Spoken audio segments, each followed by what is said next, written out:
ओम शांति।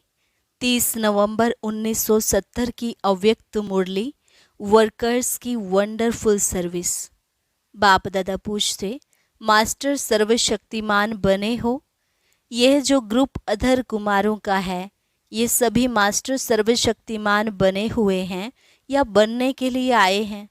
जो समझते हैं बनने के लिए आए हैं वह हाथ उठाएं, बाकी जो बने हुए हैं वह सामने आए।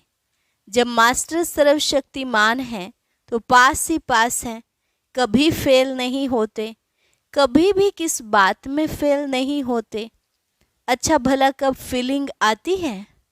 निमित्त बनी हुई टीचर से सर्टिफिकेट मिला है कि फीलिंग प्रूफ है। वर्तमान समय के अनुसार यह बातें कोई मामूली नहीं है। वर्तमान पुरुषार्थ के प्रमाण मामूली बात भी महान गिनी जाती है।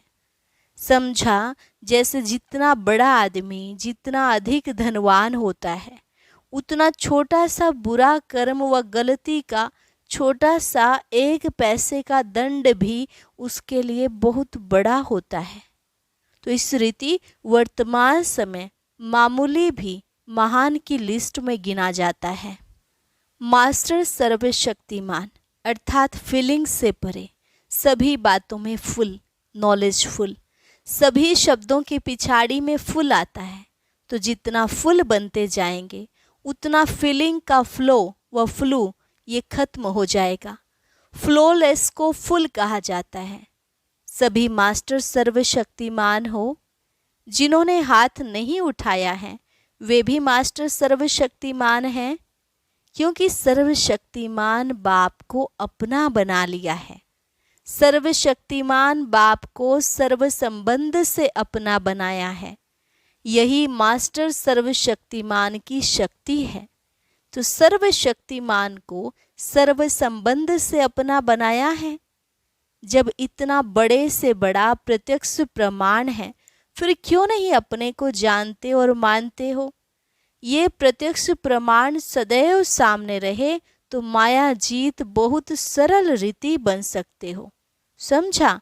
जब सर्व संबंध एक के साथ जुट गए तो और बात रही ही क्या? जब कुछ रहता ही नहीं तो बुद्धि जाएगी कहाँ? अगर बुद्धि इधर उधर जाती है तो सिद्ध होता है कि सर्व संबंध एक के साथ नहीं जोड़े हैं। जोड़ने की निशानी है अनेकों से टूट जाना। कोई ठिकाना ही नहीं तो बुद्धि कहाँ जाएगी? और सभी ठिकाने टूट जाते हैं, एक से जुट जाता है।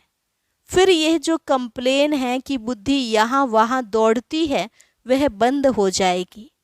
अच्छा, यह जो ग्रुप समझते हैं हम भट्टी में आए हैं, जबकि भट्टी में हैं ही, फिर विशेष रूप से क्यों आए हो? या कहो भट्टी में तो हैं लेकिन बैटरी कहाँ तक चार्ज हुई है वह वेरीफाई या चेकिंग कराने आए हैं। चार्ज कराने आए हो व चेकिंग कराने आए हो? दोनों हैं तो सभी वैल्यूएबल सर्विसेबल वर्कर्स ग्रुप। इस ग्रुप का टाइटल तो सुन लिया ना? यह टाइटल सुनकर सभी खुश हो रहे हैं, परंतु इसमें लेकिन भी है, यह लक्ष्य भी है। यह लक्ष्य से बताते हैं कि आगे के लिए भट्टी से समान बनकर जाएंगे। है वर्कर्स ग्रुप, लेकिन वर्कर्स के बदले कभी कभी क्या करते हो मालूम है?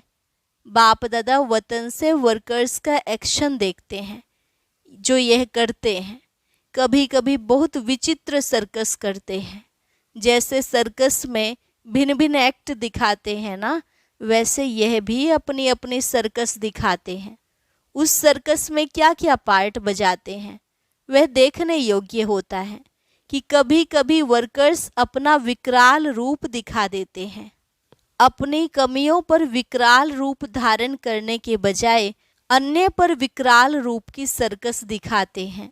चाहे व्यवहार में, चाहे परिवार में, चाहे परमार्थ में, तीनों में यह विकराल रूप की सर्कस दिखाते हैं।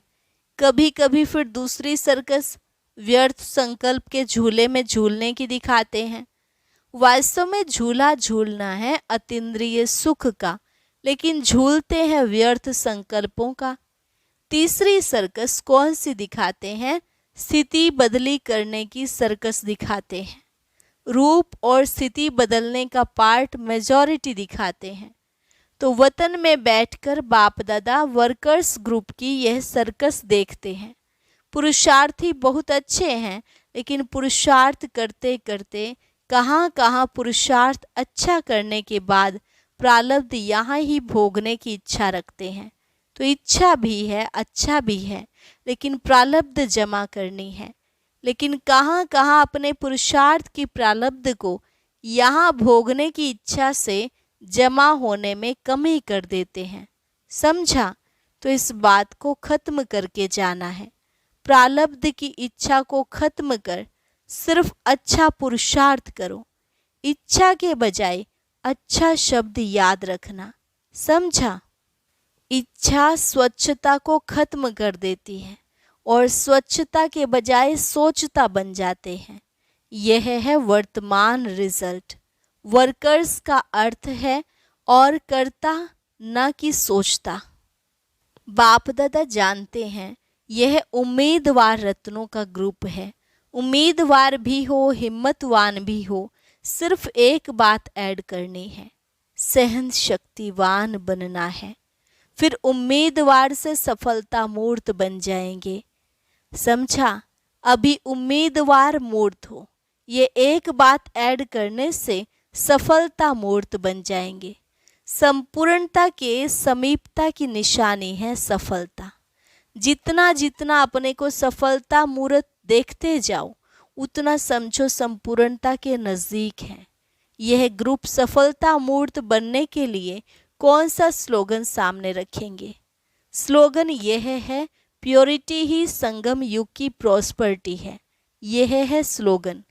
प्योरिटी का कितना विस्तार है, प्योरिटी कौन सी और किस युक्तियों से धारणा कर सकते हो, इन टॉपिक्स पर टीचर्स क्लास कराएंगी।